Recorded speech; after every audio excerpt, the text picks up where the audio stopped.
in other state, sir, the domicile certificate is allowed. Sir, the family registered card is allowed. Sir, the government housing card is allowed. The health card is allowed. The bank, so many are hospitalized. Sir, because of the harassment of the people, because of Bengal is targeted, sir. Sir, you tell me why not Assam? Sir, why not Assam? The state government, we cried foul. That means that they are not allowing the people. Let the matter. They are not allowing the legal domain officials. possibly for most of the submission. They are not allowing the domicile certificate. Day after. They are not allowing the government certificate. ಪ್ರಿಯ ವೀಕ್ಷಕರೇ, ನಿಮ್ಮೆಲ್ರಿಗೂ ನಮಸ್ಕಾರ. ನಾನು K J ಹಳ್ಳಿ ಸುರೇಶ್. ಕೇಂದ್ರ ಚುನಾವಣಾ ಆಯೋಗ ತರ್ತಾ ಇರುವಂತಹ SIR ಸ್ಪೆಷಲ್ ಇಂಟೆನ್ಸಿವ್ ರಿವಿಷನ್, ವಿಶೇಷ ಮತದಾರರ ಪಟ್ಟಿ ಪರಿಷ್ಕರಣೆ, ಮತದಾರರ ಪಟ್ಟಿ ತೀವ್ರ ಪರಿಷ್ಕರಣೆ ಮಾಡುವಂತ ಒಂದು ಯೋಜನೆ. ಈಗ ದೇಶದಾದ್ಯಂತ ಕೇಂದ್ರ ಚುನಾವಣಾ ಆಯೋಗ ಈ ಮತದಾರರ ಪಟ್ಟಿ ಪರಿಷ್ಕರಣೆ, ಇದು ಪರಿಷ್ಕರಣೆಯೋ ದೇಶದ ಜನರ ಮೇಲಿನ ಚಿತಾವಣೆಯೋ ಅನ್ನುವಂಥ ಅನುಮಾನ ಶುರುವಾಗಿರುವಂಥದ್ದು. ಸ್ನೇಹಿತರೆ, ಈ SIR ವಿರುದ್ಧ ಈಗ ದೊಡ್ಡ ಸಮರ, ಆಕ್ರೋಶ, ವಿರೋಧ ಪಕ್ಷಗಳು ಮಾಡ್ತಾ ಇದ್ದಾವೆ, ಒಂದಷ್ಟು ಹೋರಾಟಗಾರರು ಮಾಡ್ತಾ ಇದ್ದಾರೆ. ಅದರಲ್ಲೂ ಪಶ್ಚಿಮ ಬಂಗಾಳದ ಮುಖ್ಯಮಂತ್ರಿ ಮಮತಾ ಬ್ಯಾನರ್ಜಿ ಅವರು ಸ್ವತಃ ಈ ಒಂದು ಯೋಜನೆಯ ವಿರುದ್ಧ ತಾವೇ ತಾವೇ ಅದರ ಬಗ್ಗೆ ವಾದ ಮಾಡೋದಕ್ಕೆ ಕೋರ್ಟನ್ನು ಧರಿಸಿರುವಂಥದ್ದು. ಹಾಗಿದ್ರೆ ಯಾಕೆ ಬಹಳ ಸದ್ದು ಮಾಡ್ತಾ ಇದೆ ಈ ಒಂದು ಚುನಾವಣಾ ಆಯೋಗ ತರ್ತಾ ಇರುವಂಥ ಈ SIR ವಿರುದ್ಧ? ಯಾಕೆ ಇಷ್ಟೊಂದು ಅನುಮಾನಗಳು? ಒಂದು ರಾಜ್ಯದ ಮುಖ್ಯಮಂತ್ರಿಯೇ ಇದ್ರ ಬಗ್ಗೆ ವಾದ ಮಾಡುವಷ್ಟು ಯಾಕೆ ಆತಂಕ ವ್ಯಕ್ತ ಆಗ್ತಾ ಇದೆ? ನಮ್ಮ ರಾಜ್ಯದಲ್ಲೂ ಈಗಾಗಲೇ ಶುರುವಾಗಿರುವುದು. ಇದು ಯಾವ ರೀತಿ ರಾಜ್ಯದ ದೇಶದ ಜನರಿಗೆ ತೊಂದರೆ ಆಗ್ಬೋದು ಅನ್ನೋದ್ರ ಬಗ್ಗೆ ನಾವು ನೋಡ್ತಾ ಹೋಗೋಣ. ಸ್ನೇಹಿತರೆ, ನೀವಿನ್ನೂ ನಮ್ಮ ಚಾನಲ್ಗೆ ಸಬ್ಸ್ಕ್ರೈಬ್ ಮಾಡದೇ ಇದ್ರೆ ದಯಮಾಡಿ ಸಬ್ಸ್ಕ್ರೈಬ್ ಮಾಡಿ, ಶೇರ್ ಮಾಡಿ, ಲೈಕ್ ಮಾಡಿ, ನಿಮ್ಮ ಅಭಿಪ್ರಾಯನ ಕೂಡ ತಿಳಿಸಿ.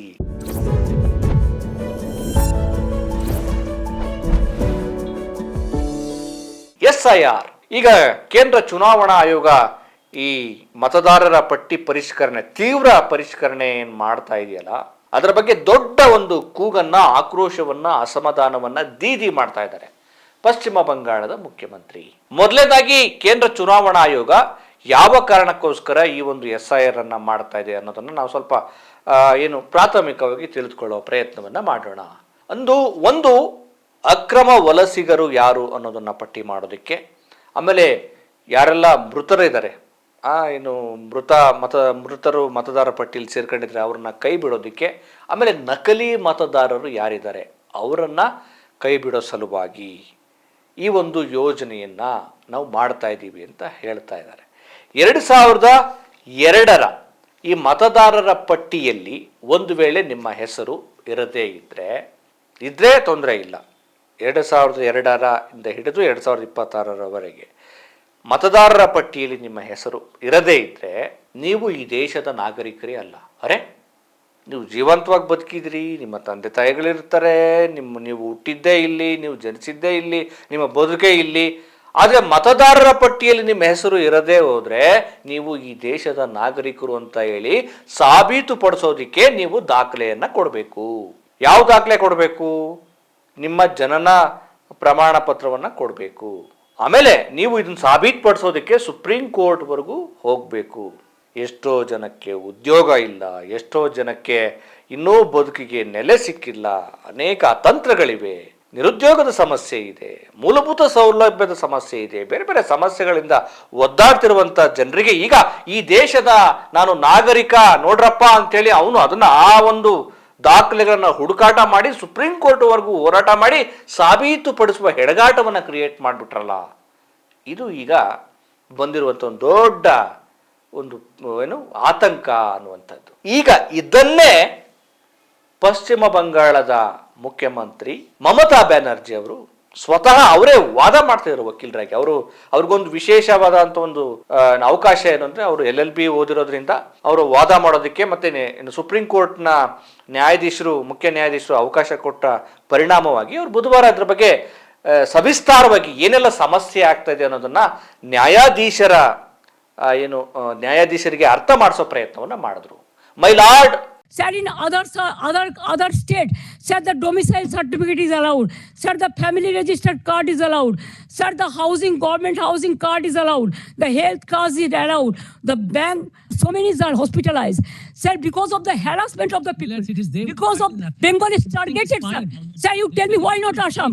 Sir, why not Assam? The state government, we cried foul. The problem is that they are not allowing the people. So let the matter. They are not allowing the legal domain officials. Possibly for most of the submission. They are not allowing the domicile certificate. day after. They are not allowing the government certificate. ಇಷ್ಟೊಂದು ಆತುರ ಯಾಕೆ? ಚುನಾವಣೆಯ ಹೊತ್ತಲ್ಲೇ ಇದನ್ನು ಮಾಡ್ತಿರುವಂತ ಉದ್ದೇಶ ಏನು?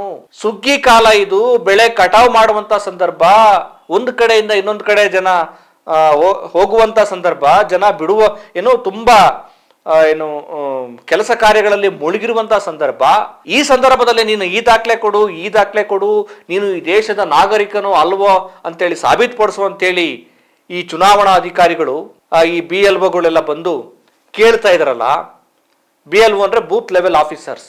ಇದು torture ಅಲ್ವಾ? ಇಷ್ಟೊಂದು ಅವಸರ ಯಾಕೆ? 2 ವರ್ಷಗಳ ಕಾಲ ಮಾಡುವಂತ ಈ ಒಂದು ಕೆಲಸಕ್ಕೆ ಕೇವಲ 2 ತಿಂಗಳ ಚುನಾವಣೆ ಶುರುವಾಗ್ತಾ ಇದೆ. ಇಂಥ ಸಂದರ್ಭದಲ್ಲಿ ಯಾಕೆ ಈ ರೀತಿ ಮಾಡ್ತಾ ಇದ್ದಾರೆ? ಈ ಚುನಾವಣಾ ಆಯೋಗ ಯಾಕೆ ಈ ರೀತಿ ಮಾಡ್ತಾ ಇದೆ ಅಂತೇಳಿ ಸುಪ್ರೀಂ ಕೋರ್ಟ್ನಲ್ಲಿ ರಾಜ್ಯ ಅಂದ್ರೆ ಪಶ್ಚಿಮ ಬಂಗಾಳದ ಚುನಾವಣಾ ಆಯುಕ್ತರ ವಿರುದ್ಧ ಅರ್ಜಿಯನ್ನು ಹಾಕಿ ವಾದ ಮಾಡ್ತಾ ಇದ್ದಾರೆ. ಜೊತೆಗೆ ಸ್ಪೆಲ್ಲಿಂಗ್ಸ್ ಮಿಸ್ಟೇಕ್ ಆಗಿದೆ, ಮತ್ತೆ ಮದುವೆ ಆದ ನಂತರ ಅವ್ರ ಸರ್ನೇಮ್ ಬದಲಾಗುತ್ತೆ. ಸೊ ಇದಾದ ಕಾರಣಕ್ಕೋಸ್ಕರ ಅವ್ರ ಮೇಲೆ ಇಲ್ಲ ನೀವು ಮತದಾರರಲ್ಲ ಅಂತೇಳಿ ಟಾರ್ಚರ್ ಕೊಡ್ಲಾಗ್ತಾ ಇದೆ. ಇದನ್ನ ಅರ್ಥ ಮಾಡ್ಕೊಳ್ಬೇಕು. ಎಷ್ಟೋ ಜನ ಮತದಾರರು ಅತಂತ್ರ ಸ್ಥಿತಿಗೆ ತಲುಪಿದ್ದಾರೆ, ಗೊಂದಲದಲ್ಲಿದ್ದಾರೆ, ಅಧಿಕಾರಿಗಳ ಮೇಲೆ ಒತ್ತಡವನ್ನು ಹೇರಲಾಗ್ತಾ ಇದೆ. ಎಷ್ಟೋ ಅಧಿಕಾರಿಗಳು ಆತ್ಮಹತ್ಯೆ ಮಾಡ್ಕೊಂಡಿದ್ದಾರೆ. ಇದೊಂದು ದೊಡ್ಡ ಇಶ್ಯೂ. ದಯಮಾಡಿ ಇದನ್ನ ಅರ್ಥ ಮಾಡ್ಕೊಳ್ಳಿ, ಬಗೆಹರಿಸಿ. ಚುನಾವಣಾ ಆಯುಕ್ತರು ಇದ್ರ ಬಗ್ಗೆ ಸರಿಯಾಗಿ ಸ್ಪಂದಿಸ್ತಾ ಇಲ್ಲ, ಅರ್ಥ ಆಗ್ತಾ ಇಲ್ಲ ಅಂತ ಹೇಳಿ ನ್ಯಾಯಾಲಯಕ್ಕೆ ಮನವರಿಕೆ ಮಾಡೋ ಪ್ರಯತ್ನವನ್ನ ಪಶ್ಚಿಮ ಬಂಗಾಳದ ಮುಖ್ಯಮಂತ್ರಿಯಾಗಿದ್ರು ಸ್ವತಃ ಅದನ್ನ ಅರ್ಥ ಮಾಡಿಸೋ ಪ್ರಯತ್ನವನ್ನ ಮಾಡಿದ್ರು. ಅಂದ್ರೆ ಯೋಚನೆ ಮಾಡಿ, ಇದು ಎಷ್ಟರ ಮಟ್ಟಿಗೆ ಗಂಭೀರವಾದಂತ ವಿಷಯ, ಇಶ್ಯೂ ಆಗಿದೆ ಅನ್ನುವಂಥದ್ದು. ಇನ್ನೊಂದು ಅರ್ಥದಲ್ಲಿ ಹೇಳಾಗ್ತಾ ಇದೆ, NRC ಯೋಜನೆಯ ಒಂದು ಶಾಡೋ ರೂಪವೇ ಈ ಒಂದು SIR ಅನ್ನುವಂಥದ್ದು. ಈ ದೇಶದ ನಾಗರಿಕ ತನ್ನ ಪೌರತ್ವವನ್ನ ಸಾಬೀತುಪಡಿಸೋದೇ ಒಂದು ದೊಡ್ಡ ಚಾಲೆಂಜ್ ಅನ್ನಾಗಿ ಕ್ರಿಯೇಟ್ ಮಾಡಲಾಗುತ್ತೆ. ಯಾವ ಕಾರಣಕ್ಕೋಸ್ಕರ ಈ ರೀತಿ ಮಾಡಲಾಗುತ್ತೆ ಅಂತ ಹೇಳಿ ಒಂದಷ್ಟು ಜನ ವಿಶ್ಲೇಷಣೆ ಮಾಡ್ತಾ ಇದ್ದಾರೆ.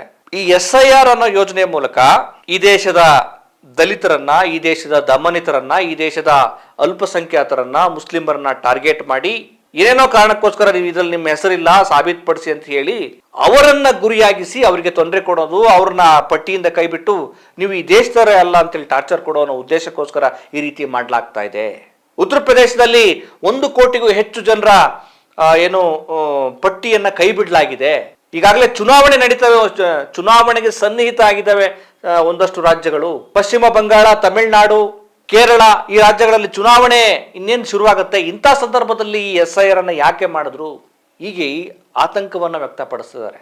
ಸ್ನೇಹಿತರೆ, ಖಂಡಿತ ಅಕ್ರಮ ವಲಸಿಗರನ್ನ ಪತ್ತೆ ಹಚ್ಚಬೇಕು, ಮತ್ತೆ ನಕಲಿ ಮತದಾರರನ್ನು ಕೂಡ ಪತ್ತೆ ಹಚ್ಚಬೇಕು, ಮತ್ತೆ ಈ ದೇಶದ ಚುನಾವಣಾ ವ್ಯವಸ್ಥೆ ಅತ್ಯಂತ ಪಾರದರ್ಶಕವಾಗಿ ನಡೀಬೇಕು. ಖಂಡಿತ ನಿಜ.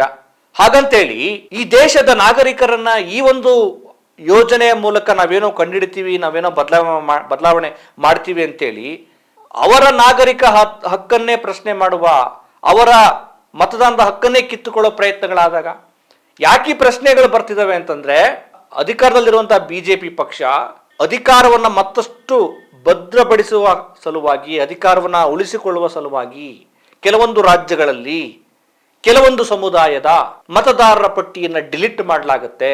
ಆ ಮೂಲಕ ತನ್ನ ರಾಜಕೀಯ ಅಧಿಕಾರ ಲಾಭವನ್ನ ಮಾಡೋ ಸಲುವಾಗಿ ಈ ರೀತಿ ಮಾಡಲಾಗ್ತಿದೆ ಅನ್ನುವಂಥ ಅನುಮಾನವನ್ನು ಕೂಡ ವ್ಯಕ್ತಪಡಿಸ್ತಾ ಇದ್ದಾರೆ. ನಮ್ಮ ರಾಜ್ಯದಲ್ಲಿ, ಅದರಲ್ಲೂ ಕರ್ನಾಟಕದಲ್ಲಿ ನಾವು SR ಪ್ರಕ್ರಿಯೆ ಶುರುವಾಗಿದೆ, ನಾವು ಅದ್ರ ಬಗ್ಗೆ ಕಣ್ಣಿಟ್ಟಿದ್ದೇವೆ, ನೋಡ್ತೇವೆ ಅಂತೇಳಿ ಸಿದ್ದರಾಮಯ್ಯನವರು ಹೇಳಿದ್ದಾರೆ. ಕೇಂದ್ರದಲ್ಲಿ ವಿರೋಧ ಪಕ್ಷಗಳು SIR ವಿರುದ್ಧ ಸಂಪೂರ್ಣವಾಗಿ ತಮ್ಮ ಆಕ್ರೋಶವನ್ನ, ಹೋರಾಟವನ್ನ ಮಾಡ್ತಾ ಇದ್ದಾವೆ. ಒಂದಂತೂ ನಿಜ, ಈ ದೇಶದ ನಾಗರಿಕ ಅತ್ಯಂತ ಸಮೃದ್ಧವಾಗಿ, ಸ್ವಾವಲಂಬಿಯಾಗಿ, ಯಾವುದೇ ಭಯಭೀತಿ ಇಲ್ಲದೆ ಎಲ್ಲರೊಂದಿಗೂ ಶಾಂತಿಯುತವಾಗಿ ಬದುಕುವಂತ ಅವಕಾಶವನ್ನ ಮತ್ತು ಘನತೆಯಿಂದ ಬಾಳುವಂತ ಅವಕಾಶವನ್ನ ನಮ್ಮ ಆಳುವ ಪ್ರಭುತ್ವಗಳು ಮಾಡಿಕೊಡ್ಬೇಕು. ಅದನ್ನ ಬಿಟ್ಟು ಈ ತರದ ಖಂಡಿತ ನೀವು ಮಾಡಿ, ಆದ್ರೆ ನಿಮ್ಮ ಉದ್ದೇಶ ಏನು? SIR ಅದು ಪರಿಷ್ಕರಣೆಯೋ, ಜನರ ಮೇಲಿನ ಒಂದು ರೀತಿ ಚಿತಾವಣೆಯೋ? 2-3 ವರ್ಷಗಳ ಕಾಲ ಮಾಡುವ ಕೆಲಸವನ್ನ ಈಗ ಏಕಾಏಕಿ 2 ತಿಂಗಳು 3 ತಿಂಗಳಲ್ಲಿ ಮಾಡ್ಬಿಡ್ತೀವಿ ಅಂತ ಅನ್ನೋ ಉದ್ದೇಶ ಇದೆಯಲ್ಲ, ಇದರಿಂದ ಅಜೆಂಡಾ ಏನು? ಇದನ್ನು ಈ ದೇಶದ ಜನ ಕೇಳಬೇಕಾಗಿದೆ. ಯಾವ್ಯಾವುದೋ ಕಾರಣಕ್ಕೆ ಎಷ್ಟೋ ಜನರಿಗೆ, ಆದಿವಾಸಿಗಳಿಗೆ, ಬುಡಕಟ್ಟು ಜನರಿಗೆ ಇವತ್ತಿಗೂ ಅವ್ರಿಗೊಂದು ಸೌಲಭ್ಯಗಳೇ ಇಲ್ಲ. ಅವರಿಗೆ ಒಂದು ಮತದಾರರ ಪಟ್ಟಿಯಲ್ಲಿ ಅವ್ರ ಹೆಸರೇ ಇಲ್ಲ. ಅವ್ರು ಇಲ್ಲಿಯವರೇ ಆಗಿರ್ತಾರೆ, ಈ ನೆಲದ ಆದಿವಾಸಿಗಳೇ ಆಗಿರ್ತಾರೆ. ಮತದಾರರ ಪಟ್ಟಿಯಲ್ಲಿ ಅವ್ರ ಹೆಸರಿಲ್ಲ ಅಂತಂದ್ರೆ ಅವರು ವಲಸಿಗರ? ಮತದಾರರ ಪಟ್ಟಿಯಲ್ಲಿ ಅವ್ರ ಹೆಸರಿಲ್ಲ, ಅವರಿಗೆ ಸರಿಯಾದ ಸೌಲಭ್ಯಗಳು ಸಿಗ್ತಾ ಇಲ್ಲ, ಪೌರತ್ವ ಇಲ್ಲ ಅಂತಂದ್ರೆ ಅದು ಪ್ರಭುತ್ವದ ಅವಸ್ಥೆ, ಪ್ರಭುತ್ವದ ದೌರ್ಬಲ್ಯ. ಅವನಿಗೆ ಸಿಗಬೇಕಾದ ಸೌಲಭ್ಯಗಳು, ನಾಗರಿಕ ಹಕ್ಕನ್ನ ಕೊಡಬೇಕಾಗಿರೋದು ಸರ್ಕಾರಗಳ ಕೆಲಸ. ಅಯ್ಯೋ ನಿನ್ನ ಈ ಪಟ್ಟಿಲಿ ನಿನ್ನ ಹೆಸರಿಲ್ಲಪ್ಪ, ನೀನು ಈ ದೇಶದವನೇ ಅಲ್ಲ, ಹೋಗ್ಬಿಡು, ನೀನು ಈ ದೇಶದವನೇ ಅಲ್ಲ, ನೀನು ಬೇರೆ ರಾಜ್ಯಕ್ಕೆ ಹೋಗ್ಬಿಡು, ಇನ್ನೆಲ್ಗೋ ಹೋಗ್ಬಿಡು ಅಂತ ಅನ್ನೋದಾದ್ರೆ ಅಲ್ಪಸಂಖ್ಯಾತರು ಏನ್ ಮಾಡಬೇಕು? ಕಾಡು ಜನರು ಏನ್ ಮಾಡಬೇಕು? ಬುಡಕಟ್ಟು ಜನರು ಏನ್ ಮಾಡಬೇಕು?